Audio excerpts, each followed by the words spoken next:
Hey everyone, this is Dan the GM, welcoming you to episode 81 of What the Dice. That's right guys, 81 episodes in. That means 19 until the big 100. I have no clue what I'm going to do for episode 100. We might do something special. I got to figure that out. But if you guys want to catch up with anything that we got going on, jump on over to our Twitter. You can find us at What the Dice Pod. And of course, our Patreon, which you can find that on our website, whatthedice.weebly.com. And we got a YouTube channel. I've got gaming going on. I've got the episodes and all sorts of other stuff that we got going on. I'm always adding something new. That's my goal, is to add something new. Give YouTube that What the Dice flavor. Past that, that's all I got, guys. But I do want to thank you exorbitantly for everything you guys have done, sharing us and all that. And don't forget, we got a Patreon, which is whatthedice_podcast. From there, you can see all sorts of cool stuff that we going on and stuff that we got planned. Past that, I got to thank you again. And this is Dan the GM thanking you and bringing you episode 81 of What the Dice.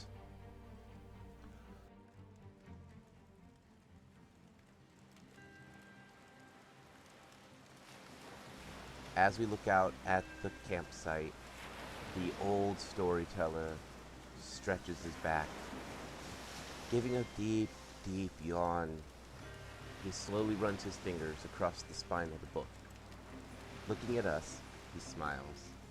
Well, my friends, it seems as if now that Clyde has disappeared, and the team has kind of resituated themselves, they came up with a new game plan. They're going to question certain people and see if they cannot figure out who murdered the captain. Well, I can tell you that solving a murder isn't as easy as one might think. But I'm sure our adventurers can figure it out.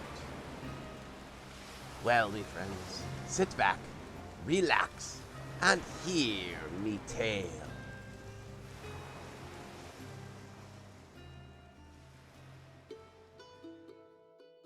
In the last episode, Clyde was absconded by the Rat Scholar to help with a big battle that only he can help with.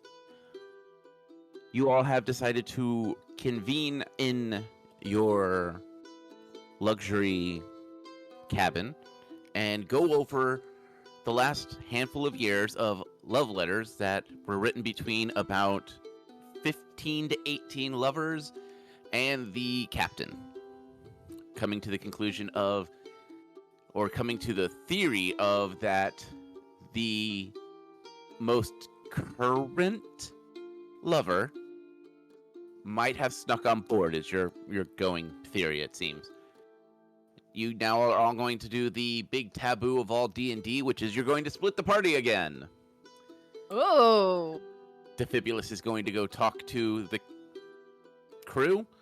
Kalila is going to try to schmooze with a merchant. And Faye is going to schmooze with the only 3 female that is not a part of the team.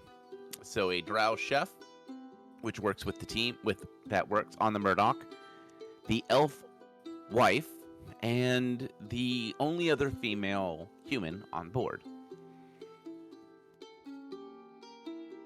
Sounds about right? Yeah, seems legit. But now you're going to have to thank the makers of D&D now that you've mentioned them instead of Pathfinder.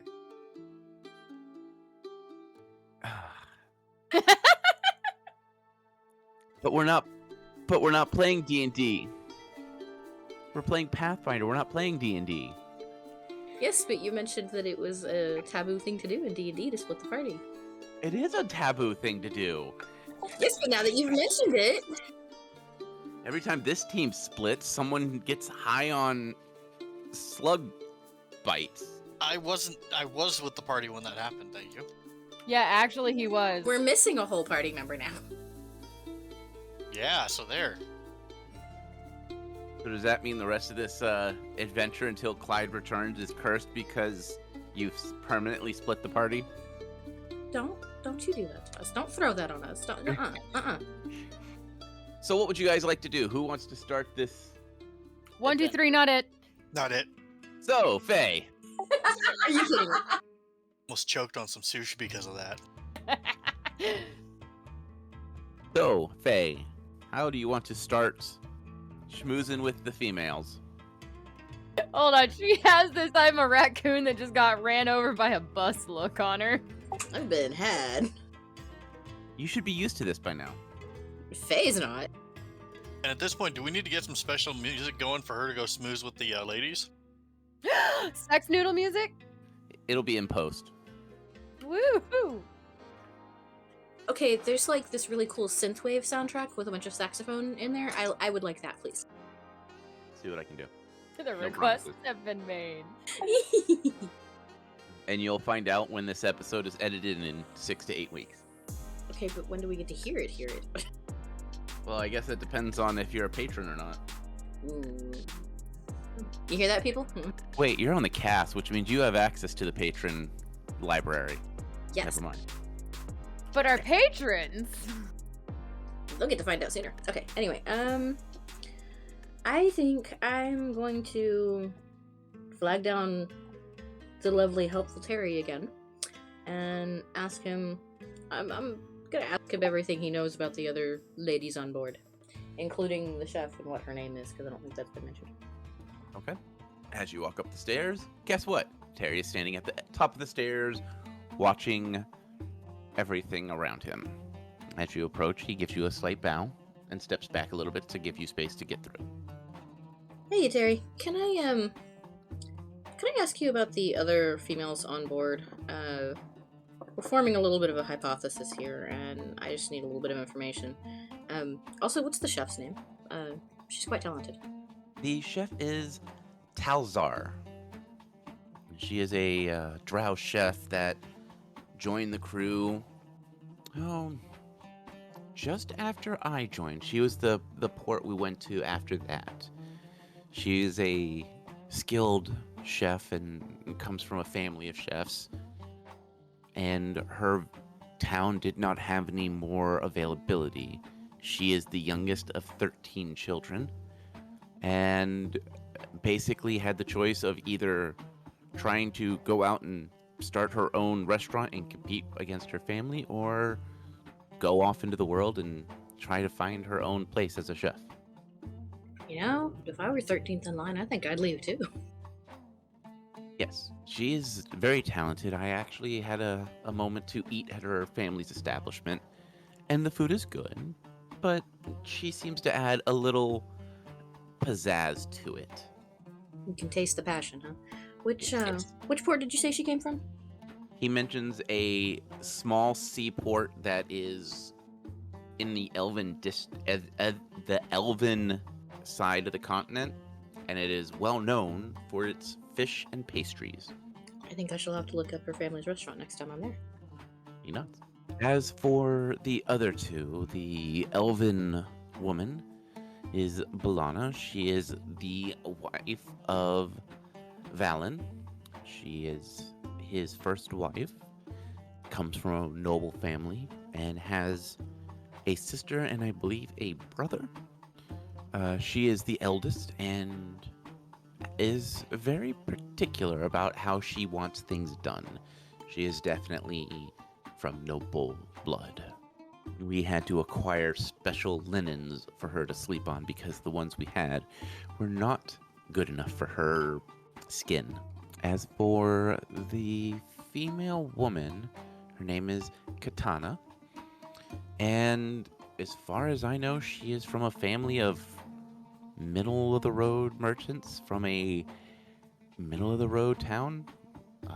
By what she has told me extensively, she won beauty contests when she was younger and felt that only a elf would respect her beauty as much as anyone else.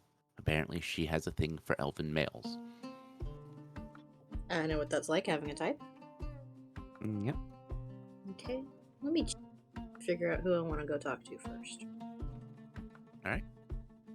1, 2, 3, not it? That just was it. Yeah, so that leaves Ethan. Lies and slander. All right, Defibulous will start looking for crew members to interrogate. Okay. So heading back down to the cockpit area. As you walk down there, you notice that the captain has been laid down, wrapped in some cloth, and is currently being set in a what looks like magical box, and is being sealed up. The rest of the crew are setting the dials and everything back up, checking over everything as they're clearly being prepared to start the engines back up as much as they're able to. The navigator looks up at you and goes, "So, how goes it up there? You figured out who offed him?" We're working on it. If we need to look at his body, we can get into that box again, right? Yes, this is just a box that we have just in case people pass away on long journeys. It's basically keeps the body cold and keeps it from decaying too quickly. Yeah, that's pretty smart. So, I have questions. About? A lot of stuff, but pertaining to what's going on, what'd you guys think of the captain anyway? The navigator shrugs. He goes, "It's a captain. He was a dick. He stuck his stuff in too much crazy. Whenever we landed at port, he was the first one off the ship." Stuck his stuff in how much crazy are we talking here? Well, between you, me, and the corpse, sticking it in one bit of crazy is one thing. He, when we first brought him on, he had a passion for strong women. Half-orc, an orc here or there, dwarf a couple of times. Then, as he traveled, we found him with ratlings, lizard folk, an elf or two, a couple humans. Should I continue on? Actually, did you by chance get any of their names? As you ask for names, the first mate just starts to laugh. He goes, "Oh, the captain literally just all gave them the name his lovely or his love or some semblance of that term just so he didn't have to remember names." Any particular crazy that stood out? They all kind of look at each other, and the first mate chuckles. He goes, "Well, he did come back from a half-orc with a broken arm and a dislocated hip. We don't know what happened. Now but that's some snoo. we don't know exactly what happened, and as we all kind of agreed, our personal life is our personal life. Now, if you're saying, did we like him as a captain? He liked to cut corners and keep things cheap as he could. That was irritating, but he wasn't a bad captain." Now, any, crazy that, is definitely crazy or obsessive? They all kind of look at each other, and they're like, "Not that we know of." After the broken arm, dislocated hip thing, he stopped talking to us about his personal life, which was kind of nice. It made things a lot easier to deal with when he came back with whatever foul-smelling perfume he got doused in that night. This is the navigator or first officer? Navigator. So, do any of you guys know why he didn't want to, pay Terry more? First mate chimes up because, well, he gave us the excuse of he wanted to hire someone with more skill and someone that had more experience in actual flight so we could, have another little bit of extra time to ourselves to relax, or if there was an emergency, someone that could actually pilot. That was the excuse. Between us, we think it's because it reminds him of that he got us banned from one of the best ports in the world. Terry did, or the captain? The captain. So Terry reminds him of the port we're not allowed to enter. So what was the reason for being banned? They all kind of look at each other and give a slight shrug. The first mate goes, I think it's woman related. Like, I think he just ticked off the wrong woman. I see. Also, I mean, we were he was escorted to the Murdock by armed guards, and we were told not to return. Ooh, steamy. guards or like knights, paladins? What? They all just kind of shrug. The first mate's like, well, they had big shiny armor, big shiny shields, and big sharp weapons. It doesn't matter who they work for. Things were sharp, intimidating, and we decided to just go.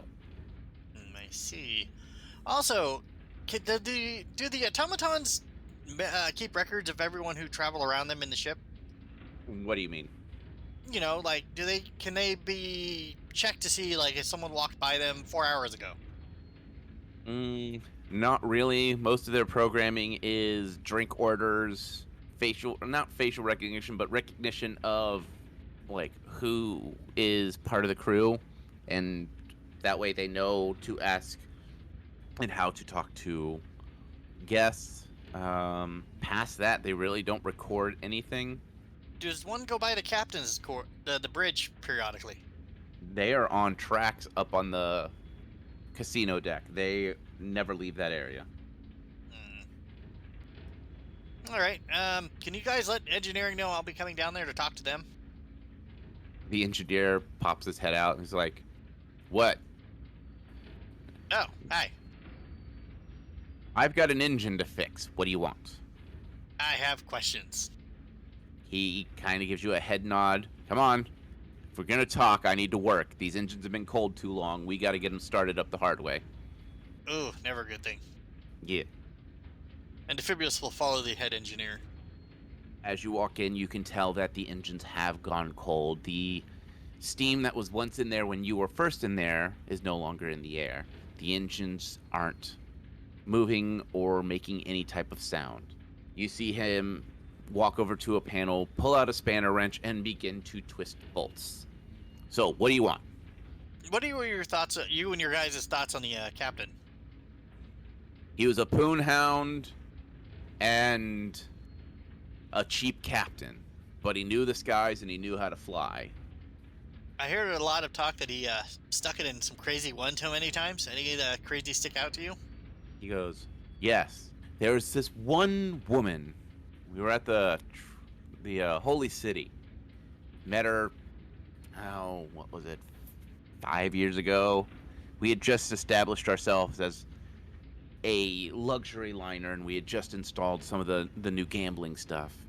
He got to get talking to this pretty young thing. She was a private in the Paladins, and every time we landed, she greeted us at the docks, and then just one day, he's being escorted back to the ship at Blade Point, being told never to return, and all that. That's pretty serious. Yeah. And as far as we know,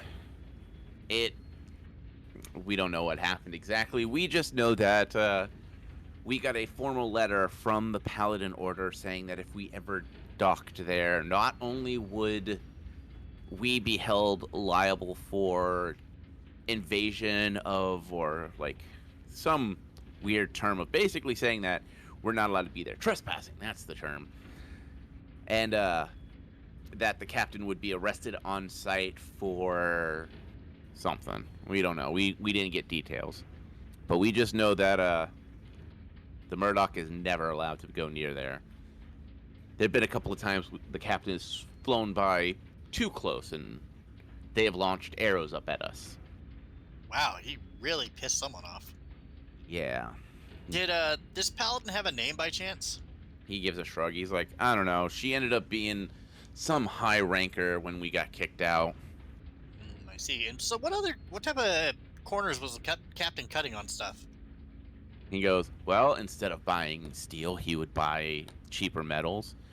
Let's see. The crystals that we use to power the engine, instead of buying something that was perfection cut, he would get crystals that were just okay. When it came to buying the clockwork robots, I wanted to make sure that they were all environmental sealed and made sure that there were no gaps that moisture could get in. He thought that was too expensive.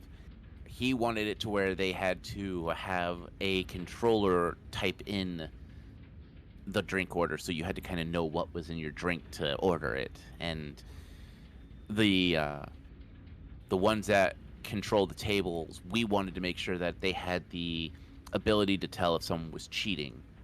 He talked us out of that. So a lot of just here and there stuff that just would have made things a lot better for us. He just cut those corners as much as he could. Stupid question. Who would take food to the captain on the bridge at night anyway? Terry. Terry would. Okay. Interesting.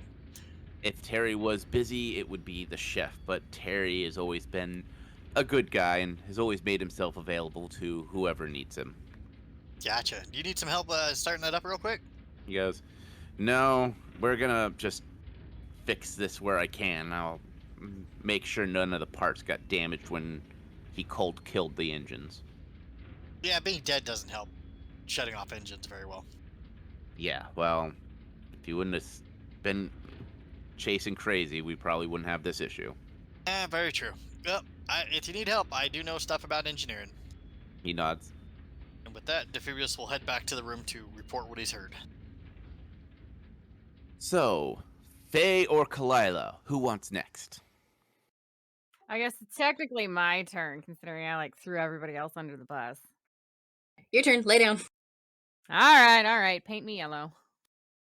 All right, well, Lila's gonna do the exact same thing and go find Terry.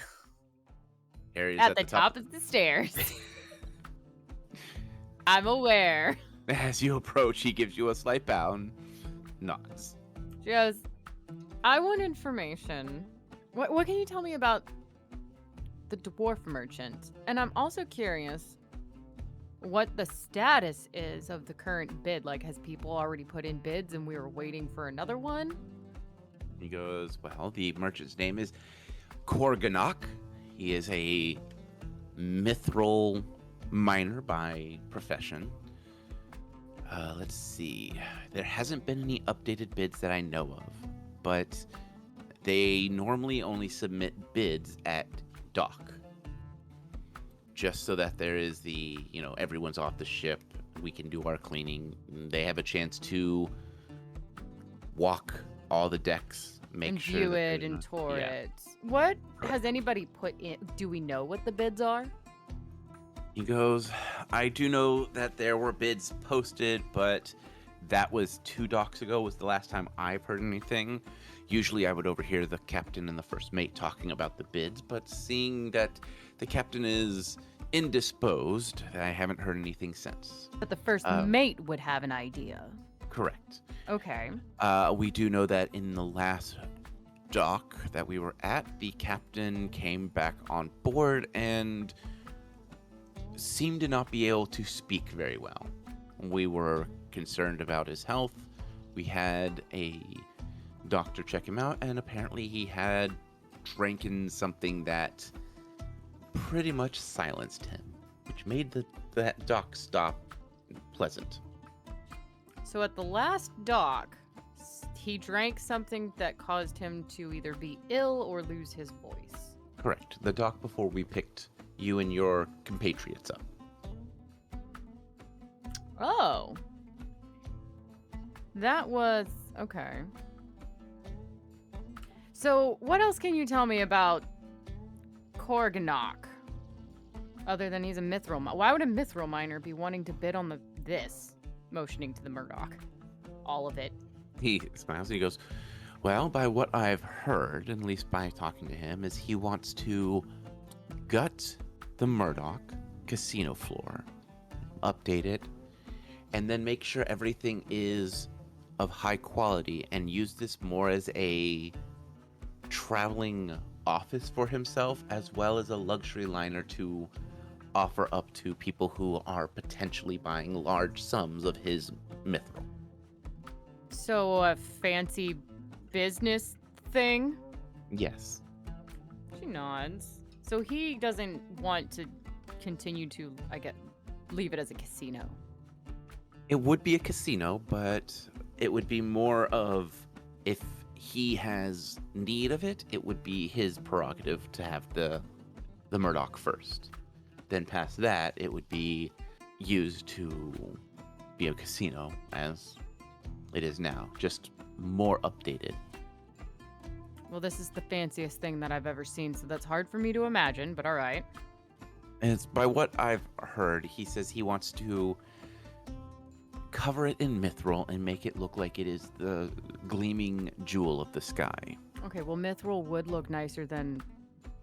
She'll look down to see if it's brass, gold, copper, or what. Brass. Brass, because, I mean, at least it's not gold. It is very highly polished brass, but it is brass. Okay, fair enough. Mithril would make it look even more hoity-toity. Yes. She goes, what's his personality like? Is he talkative or what?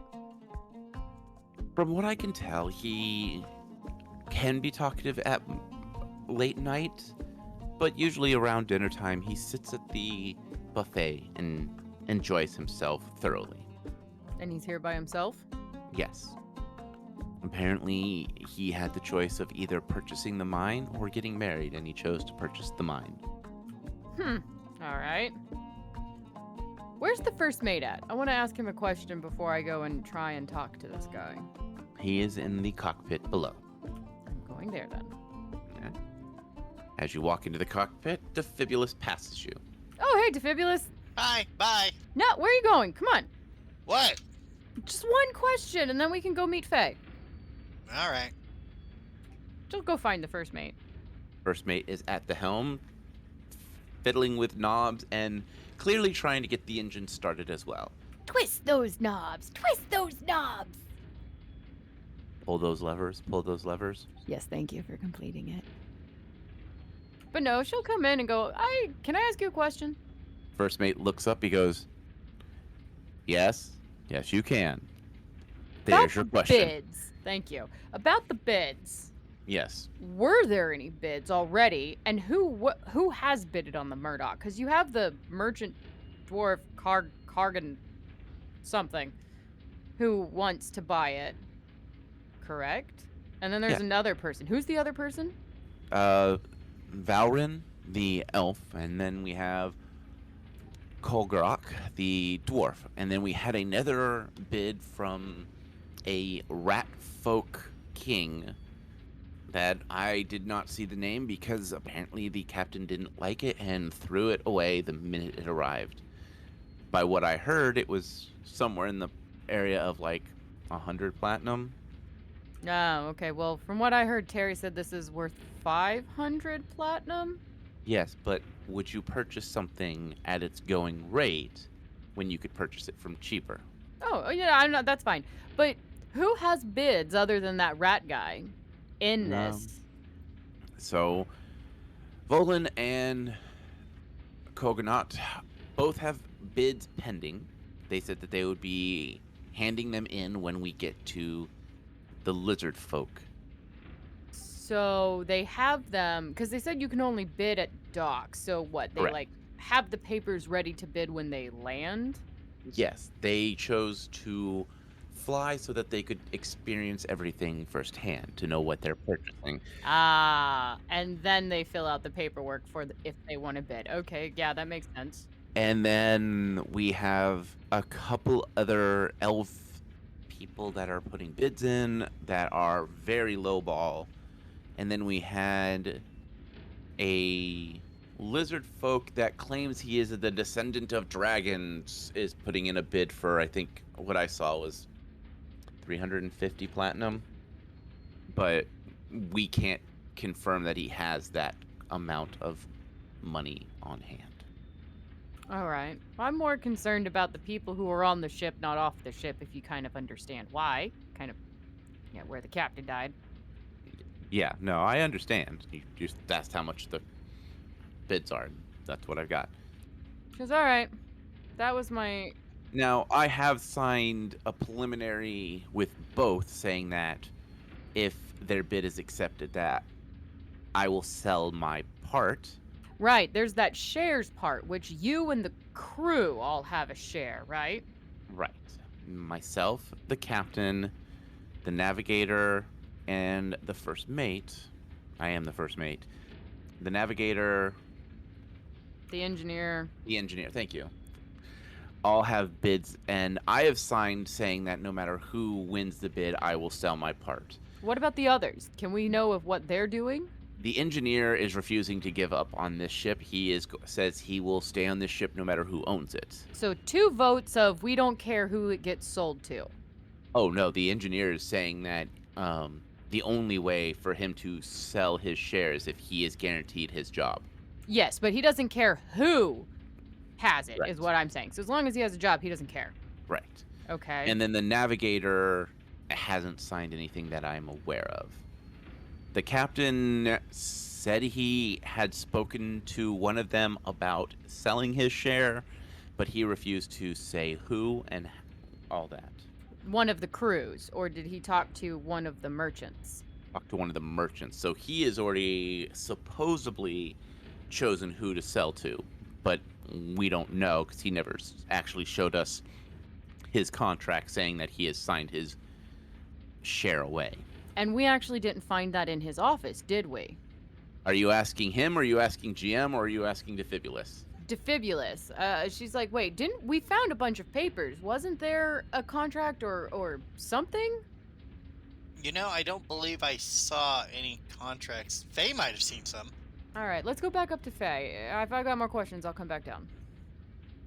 He goes, yeah, no, just keep interrupting. It's fine. It's not like I got a ship to run. It's not like I don't want to leave the ship as soon as we land and don't want to be impeded by an investigation over a dead person I don't care about. Looking at him.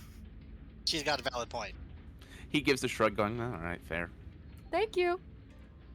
The sassy cat strikes again. Up to Faye. So, Faye, We come back up into the room. And traditional Kalila form, as she opens the door. Hey, Faye!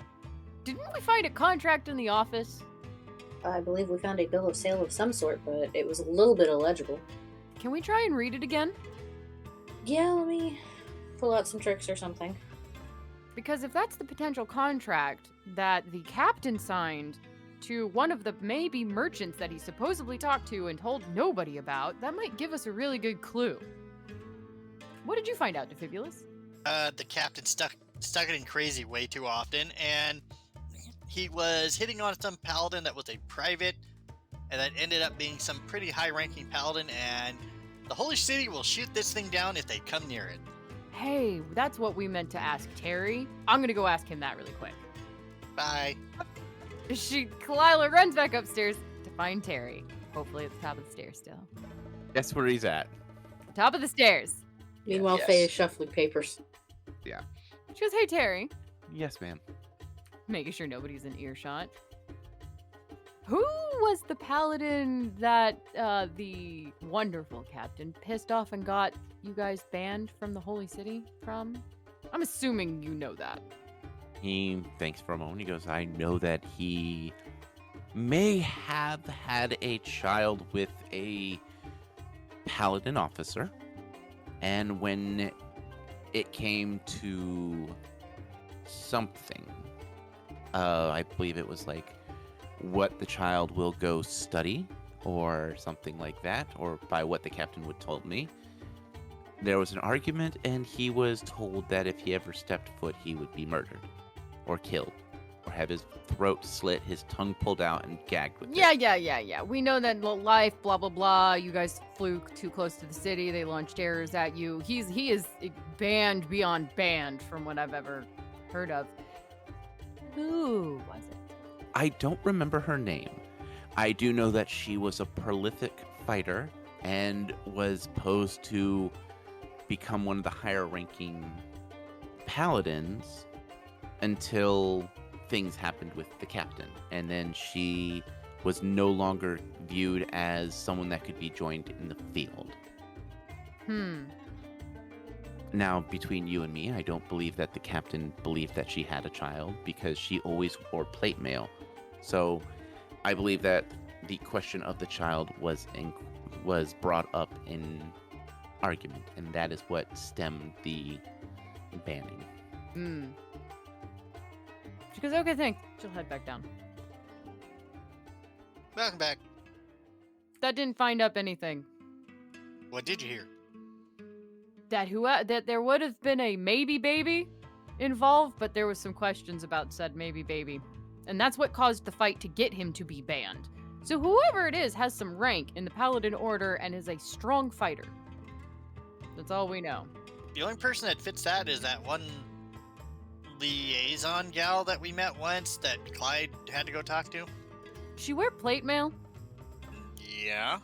Then maybe it was her. Or somebody just like her. Either way. I was gonna say, don't most paladins wear plate mail? I don't know. Probably. But that's some serious pull to get an entire airship banned and threaten to kill someone, rip their tongue out, and all that other fun stuff. Uh-huh. And also if they flew just happenstance too close to the holy city, they actually fired arrows at it. Like, that's an enemy of the city. Do we have a way to contact the rat scholar? No, he won't give me a piece of chalk.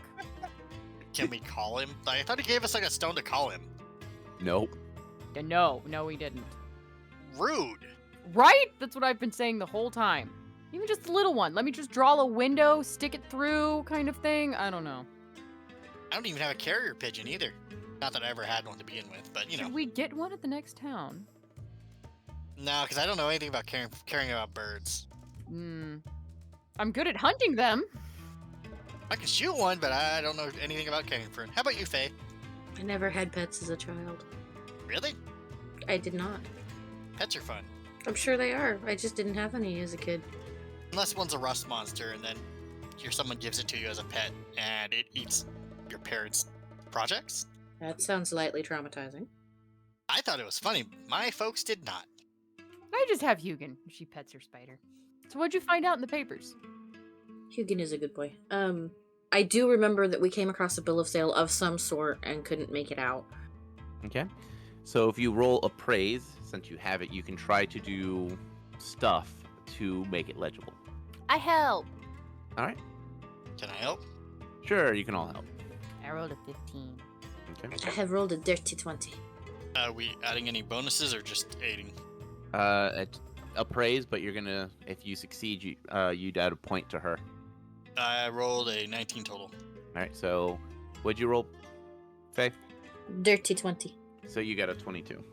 As you all sit down and try to figure out what's been written, you start to notice that the captain had sold part of his stock in the Murdock. You can't figure out the name. The name has been written over multiple times as if he knew that he needed to hide that he sold it. You continue digging and you notice that he also sold it for about 70 platinum. His share? Part of his share, yes. Oh, okay. So basically, someone is holding his platinum in some bank somewhere. So he technically is to sell the Murdock, they would have to find this person as well.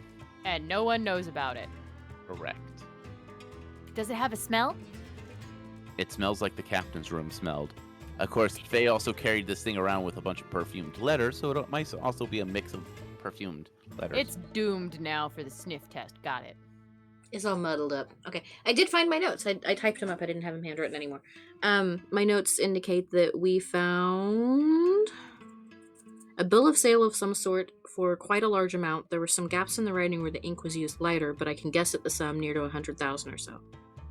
Yeah. So that's my handwritten notes. Or not my handwritten, but that's mine typed up from the handwritten notes. Mm-hmm. Oh, guys. Hmm. I found out who would have been the one to bring the food to the captain at night. Who? Terry or the head cook. I believe we confirmed that Terry took him his dinner. Yeah, I thought so too. Terry was very upfront about that. And there were a few hours between dinner and demise. What if Terry's covering for someone? Because, I mean, Terry sounds like he's gotten screwed over on this entire deal with the ship. The crew says that Terry's a good guy. He's always willing to help, but the captain gave them the excuse he wanted to hire someone with more skills that could help run the ship and fly, which kind of screws Terry if this thing gets sold. I don't think Terry has anywhere else to live. So killing the captain would be in Terry's best interest. Okay, so let's explore what happens now that the captain has passed. Is this bill of sale that we have discovered still valid? Is there... Can whoever has it, can they cash in on this?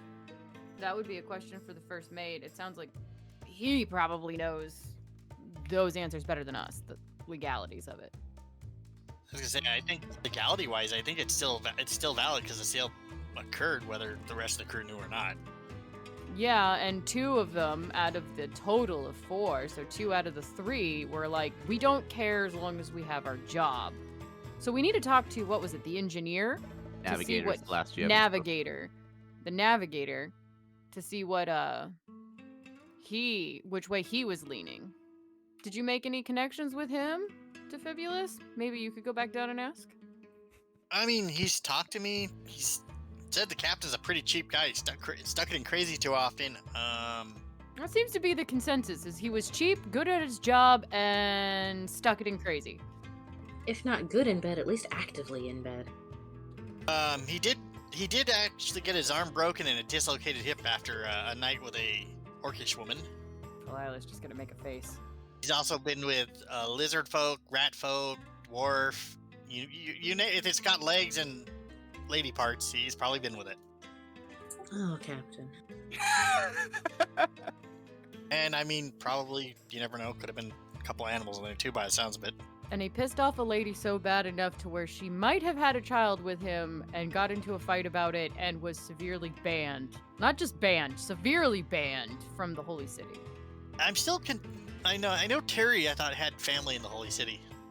He does. So it kind of makes you wonder. I mean, it makes you wonder. I find it hard for someone who's a native to that city, because everyone there seems to know everything going on in that damn city, that he wouldn't know who this paladin was, especially if she holds rank enough and enough influence to order an airship shot down. She's up there, but he just refused. What if it's a family member of his?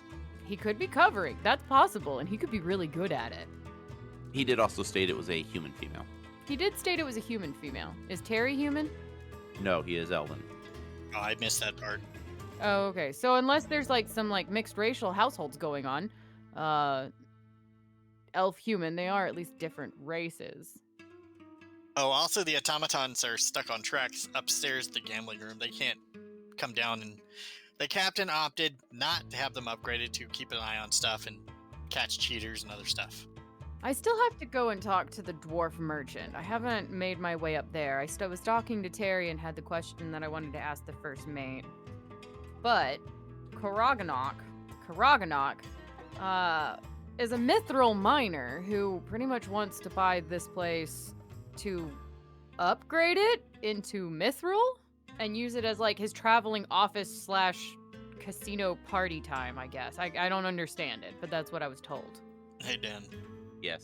Is Garganok the mithril seller, is he big enough that Defibulus' family would have heard of him? Karaganok. Karaganok, my mistake. Not Noth. Starts with a K, ends with a K. Karaganok. Roll your intelligence. Straight roll. No mod. Yeah, straight roll with just that modifier. How about a nat 20?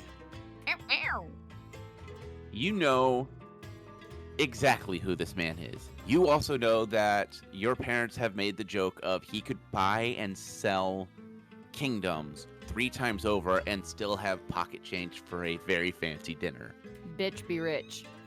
He doesn't just own one mithril mine, he owns about 4 of them. Damn. Defibulus like, oh, I know who you're talking about. He is also... The rumor of him choosing between purchasing a mine and a wife isn't necessarily the case. It was his parents put the option of you can get married, but he was not interested in any of the females that were put before him. So he took the dowry of what his parents would give and purchased a mine. After his parents passed away several years later, he just continued to buy up mithril mines. And made bank. Yes. Defibulus will share this. So yeah, I know this guy. Well, I know his reputation. I didn't deal with him. Do you want to go talk to him instead? Because I'm going to be the real awkward one out of... Come on, look at me! I don't know anything about casinos and mines. Okay, does Faye know anything either? They would know a lot of like what Defibulus had known. On top of this guy also has some severe luck when it came to purchasing these mines. Some of them only found one vein, and when he purchased it, all of a sudden he found a massive vein, or it went into other... It chained. He found more veins. Yeah. And he doesn't keep female company, ever. Does Faye know any rumors about that? Rumors, but nothing has ever been concreted. Rumors can still work for you. Okay, What are the rumors? I sense Defibulus is gonna get sent to talk to this guy. Uh-huh, because you don't have female parts. Brush your hair. Brush your hair. Let's make Defibulus look a little prettier. Comb out the bare feet, brush out the hair, fix the beard. I feel like I'm being sold. You know, just a little gnomescaping. We're good. Oh my god, gnomescaping! Defibulus was never seen again. At least you're not getting yeeted over the side. I could be getting yeeted, not in the way I want, though.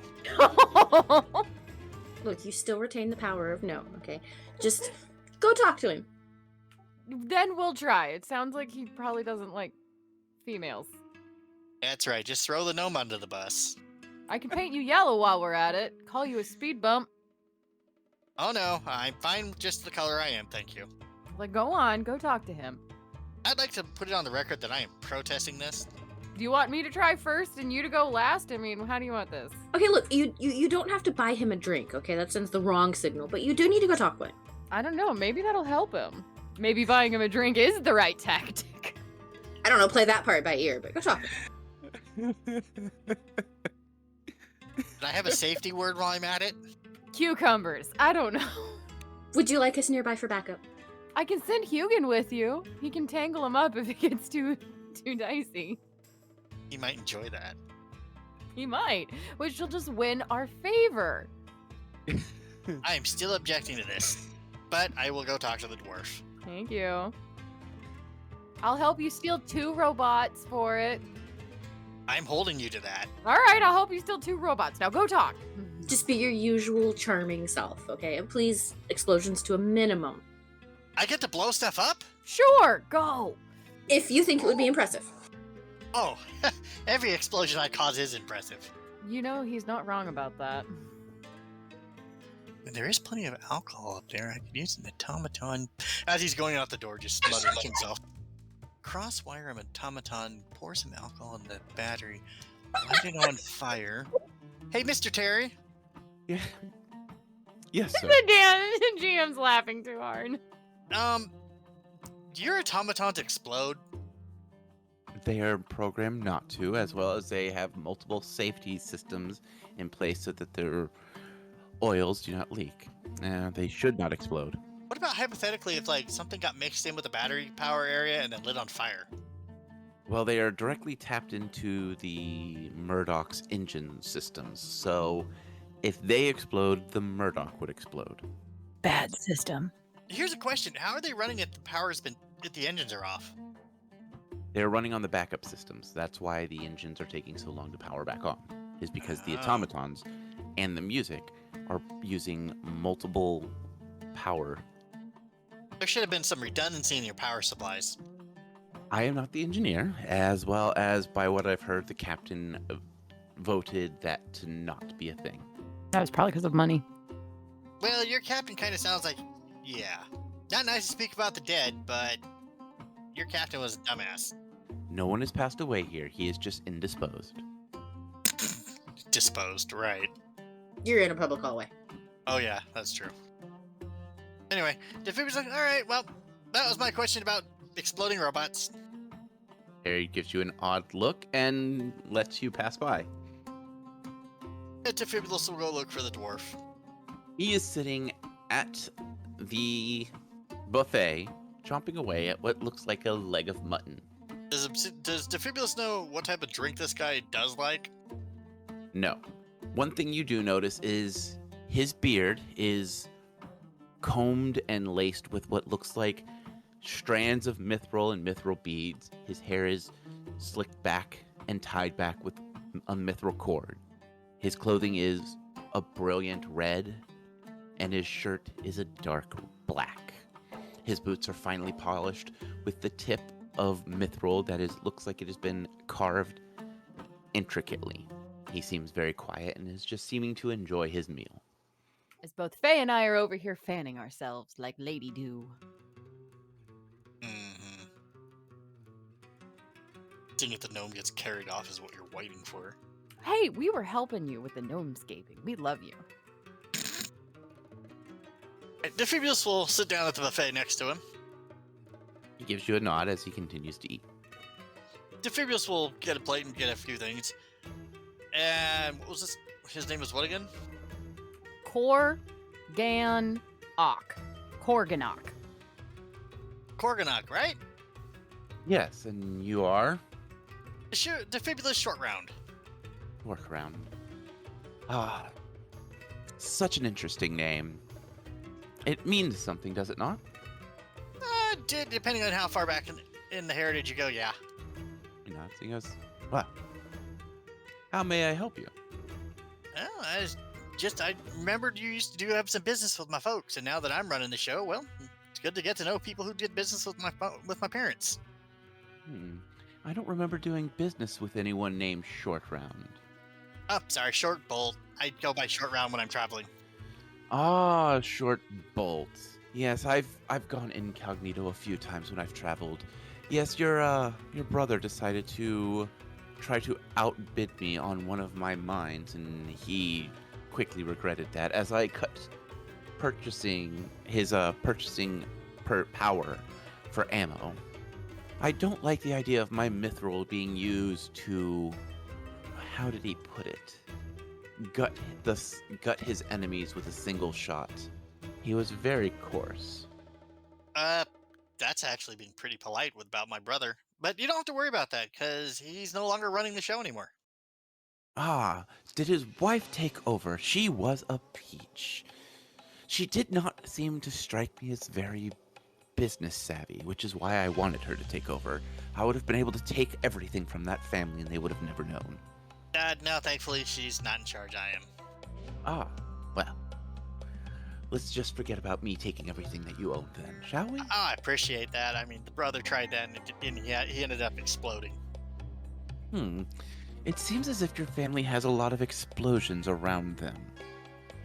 Well, I mean, when you play with gunpowder or angry gods or other such weird things, explosions tend to follow. Angry gods? Here I thought your family didn't believe in the higher powers. Well, I personally don't, but that doesn't mean they, I guess, don't exist, because they do weird stuff, because you know how they are. Well, so are you talking about starting business with me again? Well, I mean, you do own most of the mithril mines, and the quality of your mithril is top notch. I appreciate it. It is always wonderful when someone acknowledges my metals. And I can definitely say that your mithril will not be used to gut people. Mithril that grade should be used for finery and fine work, not bullets. He turns a little bit, leaning back in his chair, and he goes, I like the way you think. I've always believed that mithril should be a sign of status. Using it for armor is one thing, but could you imagine this ship decked in mithril, hand-carved, laced, replacing these clunky, tracked turnbots with something dipped in mithril, something that has abilities to roam more freely? I mean, free roaming automatons would be so much more beneficial to the crew and to the passengers, as they wouldn't be confined to one floor. Now they can service everyone everywhere in the ship. Absolutely. Now, see, I was thinking what you could do is you could actually just have a storage area where you would have multiple. That way that you could keep some on each floor and they were able to travel up and down using some form of lift. You know, the those lifts that they use in fancy mansions. A similar one like that, maybe steam powered, would work wonders for lifting those. Absolutely. I love the way you think. But I'm sure you're not trying to outbid me for the Murdock, are you? I don't think your family has the coin for it. Especially if your brother's passing has occurred. More like, Your stocks would have dropped quite significantly. yeah, there's gonna have to be some restructuring.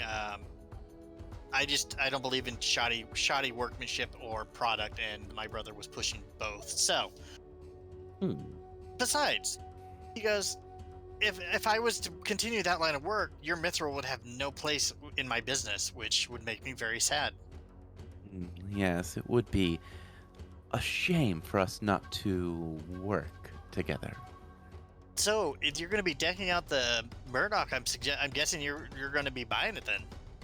Yes, He looks around, he goes, I have a plan up my sleeve. You see, I have been working some, shall we say, back doors with the crew to, get what I want. I mean, for a business venture, yeah, you got to do that.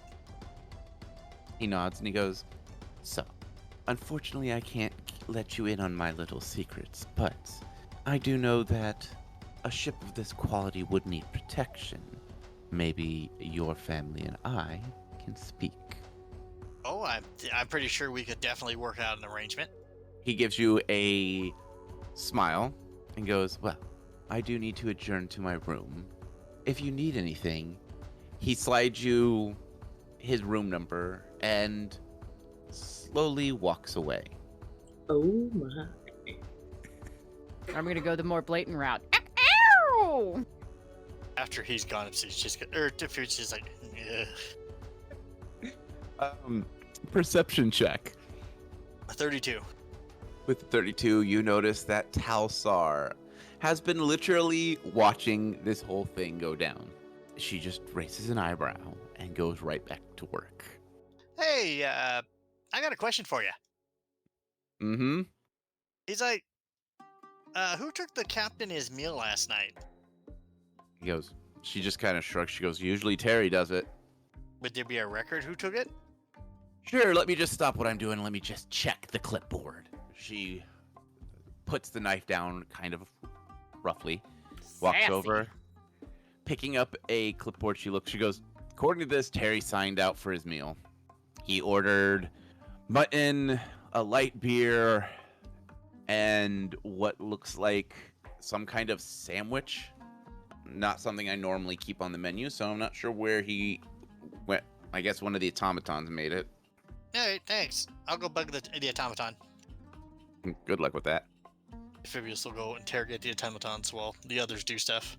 All right. Faye. I'm gonna say that, Kalila and I were hiding behind the door listening. Yep, we were totes like at the stairs, crouched down, listening, or hiding behind the kitchen door, whatever, or even behind the chef elf. I don't care. We were totes Hiding listening. behind Terry. Yeah, just standing there listening. Stranger danger! Stranger danger! It's cucumbers. Get it right. Danger, Will Robinson. Danger. Brass bolts, wrong saved word. Well, seeing the coast is clear, Cloud's gonna come up and go, well, that looked like it went well. Yep, the rumors of his creepiness were accurate. Yeah, but what'd you find out exactly? He will tell them everything. Well, this is interesting. But do we think he killed the captain? Also, let's go back to our room so we're not talking in an open space. Good plan. Great plan. Let's go. Well, we tend to do that a lot. Once in the room, Amphibious is like, no, I'm pretty sure he's not the guy who strangled the captain. He's the type of guy that would hire someone to strangle the captain, not do it himself. Yeah, he doesn't seem to like to get his paws dirty. He wasn't wearing red anything, was he? Yeah, his overshirt was red. Well, there was the fiber. Okay, if we were lurking in doorways, also you were, Kalila was up there earlier. Does the red match what was used to strangle the captain? It looks like it is similar. It might be a shade or two off. Okay, is it enough to follow up on? I mean, that's up to you if it's enough to follow up on. Oh, right. Gotta be a big girl, make your own choices. Remember, the safe word is cucumber. Okay, maybe your safe word is. As we all take a moment to ponder. I'm just laughing that I basically had to flirt with Defibulous. It was great. Oh, you know you loved it. Do we get a repeat? No. Encore! Really? Okay, what else was on our list? What else are we thinking? Do we have any new leads? We still need to go talk to the women. The Vimens. The Vimens. I guess it's our turn to step up and go talk to the ladies? Well, we can do that, or we can actually call this episode here and give you guys some time to contemplate your next move. Yeah, that sounds good. All right, so that's what we're going to do. That's going to be the end of this week's episode.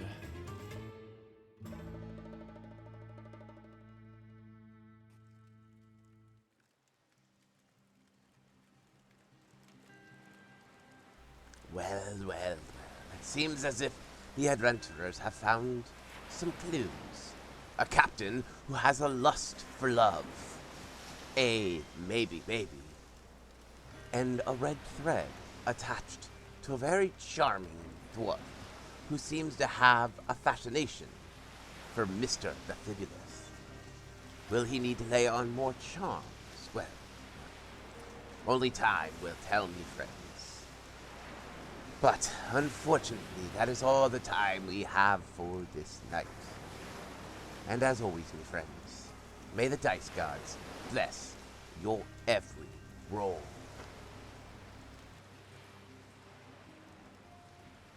We here at What the Dice would like to thank Paizo for creating Pathfinder, Epidemic Sound for our music, as well as Sirenscape for our sound effects. If you would like to reach out to us, you can do so on Facebook at What the Dice Pod, Twitter at What the Dice Pod, and of course email whatthedicepod@gmail.com. And if you liked our little adventure, please share us with your friends and rate and review us.